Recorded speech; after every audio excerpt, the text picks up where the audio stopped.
So how do you balance that? Is that something, do you journal about it? Do you have some, okay, I'm going to ask about the cause and not about me? Like, walk us through, if somebody wants to achieve this great balance between ego and consciousness, between arrogance and maybe not speaking up for yourself, what would be the one, two, three things you would recommend them to do?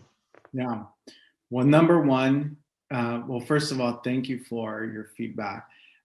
Number one, I would say just be comfortable that some people are going to think you're an arrogant person, right? Just that's the way it's going to be. I actually remember I ran for student body president in college, and I won. And so I was the student body president. And I think anytime you run for public office, you have to have a certain level of ego to say, like, I think I'm the best person to be in this position, right? And we all exercise a little bit of that, whether it's applying for a job or whether it's, doing X, Y, and Z. But I remember that I had a best friend who went on a date, and somehow I came up and she said, "Oh yeah, Andy's one of my best friends." And he said, "Oh, that guy's such an arrogant bastard." And I remember her telling me that. And I was like, I've never even met the guy. But I campaigned for student body president. And that was the first time that I realized that, I maybe come across a certain way to people that I just am not going to be able to I'm not going to be able to control, and I'm just going to have to get comfortable with that. Mhm.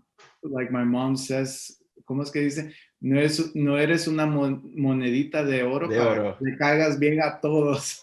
Yeah. so, so, um, so that's the first thing. I think the second thing is there's things that I've done over the years to try to, you know, operate with humility. So as much as possible, I never try to, when appropriate, I usually use we, right? Mhm. So we we did this. I highlight and I shout out the people on my team who help contribute to progress and to the success that sometimes is attributed to me because I happen to be the face of the effort or of the organization. um, Number three, I appreciate people. That could be a simple text. It could be a simple shout out. It could be a note. It could be remembering them on their birthdays. I think there's other people that do that much better than I do. There's people that will always remember your birthday.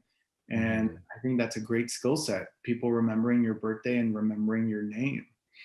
Um, I think four is just getting feedback and looking at how you sound and how you come across Mhm. and just operating from a center of um, I am not better than anyone else, and um, there's always something for me to learn from others, and I am a vessel with certain advantages and privileges that I'm lucky to use to help advance a cause that I'm passionate about.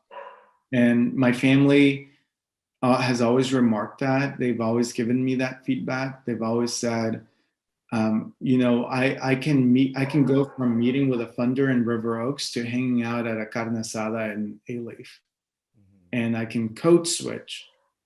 And they've always said, like, even though you're the only one in the family with a bachelor and a master's degree, you can't really tell, Mhm.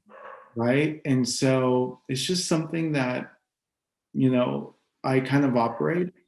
But there's also a balance because then you have to, especially in this day and age, you have to promote yourself, Mhm. right? So you take everything I just mentioned, and then you have to promote yourself and your brand to be able to push your work forward. And sometimes that feels uncomfortable. Sometimes I don't like it. Sometimes it makes me feel like, ugh, but I do it because I know it's necessary. It's oftentimes the only way that people find out about your work. is if Right. they see a social media post or they see an article or something. So I've gotten a little bit more comfortable with feeling uncomfortable whenever I have to do those things. But what's important is just staying true to yourself inside, and just being humble about it as much as possible.